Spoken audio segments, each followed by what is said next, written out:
anyone can check for wear on tyres. The front tyres are probably the easiest because you can just turn the steering wheel left or the right to check the full surface of the tyre. So what to look out for when it comes to tyre wear? If you have wear on the edges of the tyre, the inner edge or the outer edge, that means that you have a problem with tracking or suspension. That needs to be looked into. If you have wear in the middle of the tyre, that means your tyre has been overinflated and you need to check your tyre pressures.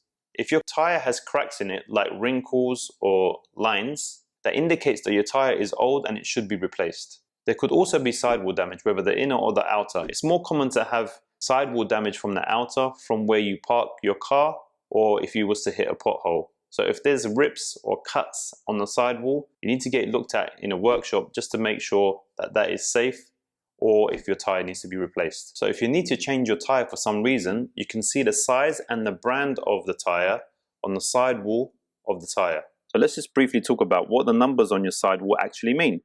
So the first number, that indicates the width of the tyre in millimeters from sidewall to sidewall. The second number represents the tread height aspect ratio. So the lower the number, the thinner it will appear on the sidewall.